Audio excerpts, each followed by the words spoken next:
Well, hi, Andrew Bell here, and lots to report this week across several fronts, and in particular, I want to tell you about an amazing private island that we're selling under mortgagee instructions in the Whitsundays. That might be perfect for you and some friends and family as a weekend getaway.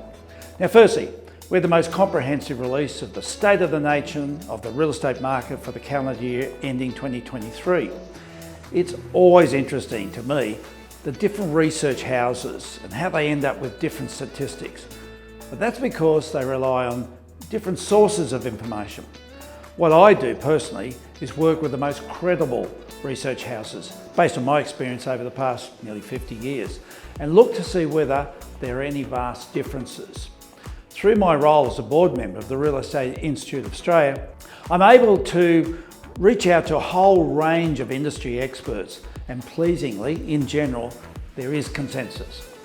What is in agreement is that price growth across the country increased right throughout 2023 by somewhere between 8 and 10%. The difference between the lowest and the highest prices is somewhere in that gap of about 3%.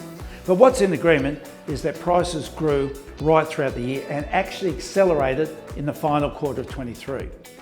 Rents for 3-bedroom dwellings recorded a quarterly increase of 2.6% the final quarter and an increase of over 13.4% over the full year.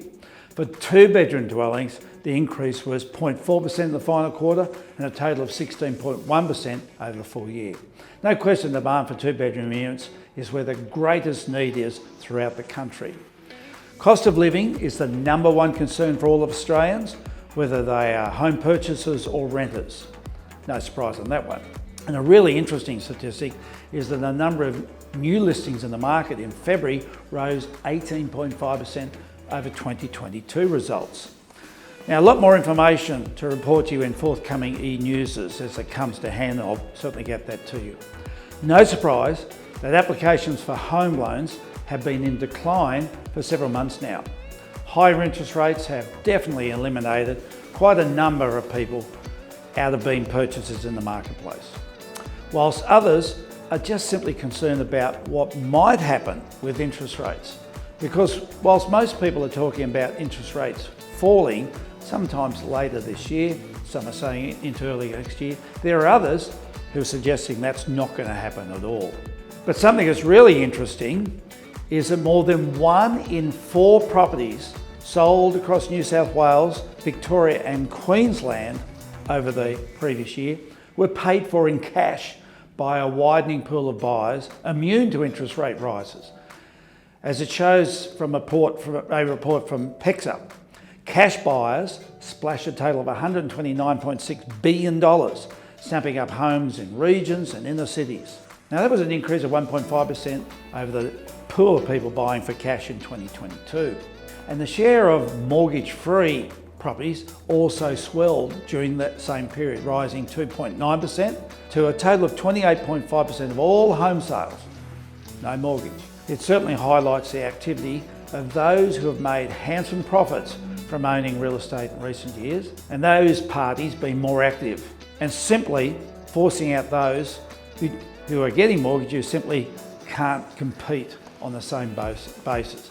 A lot of downsizing by baby boomers as they move into that empty nester phases of their lives. So it's been a huge injection of cash buyers, and it's putting a really strong platform in our real estate market right across the country. Now, moving locally, we had our Gold Coast City elections last weekend, and Mayor Tom Tate was elected for his 4th term. And most of the other experienced councillors have also been re-elected. It means we should have clarity about the direction of our city over the next 4 years, no real surprises, with the Mayor getting good, strong voter support for his ambitious programs. Now, we're very proud tomorrow to be hosting the Ray White Surfers Paradise Business Meets Sports Lunch. This is a networking lunch we've done for some 23 years. We have 830 of the leading Gold Coast businesses and CEOs gathering to hear the legendary Harry Triguboff share insights to his 91-year journey. And there's always so much wisdom wrapped up in people who have lived such a full life. We also have Anna Mears, who is the chef de mission for this year's Paris Olympic Games. team, and she'll be sharing amazing insights into what happens behind the scenes. She should know, triple Olympian herself, and of course how Australia should fare in its performance at the Games. Such an honour and of course a pleasure to bring our community together in this way to raise vital funds to keep all of the people who flock to the Gold Coast to enjoy our beaches, to keep them safe and away from harm by providing the latest rescue equipment to the Surfers Paradise Club. Now back to that mortgagee sale.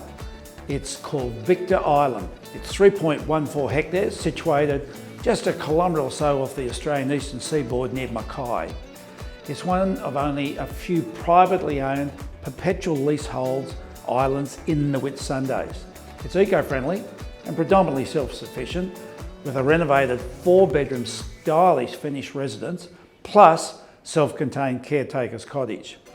Now for more details, on screen now is our agent Michael Willems from Ray White Commercial Gold Coast, who'll only be too happy to provide you with that information. I look forward to being with you in a fortnight's time. Right up till then, please make sure you stay safe and well.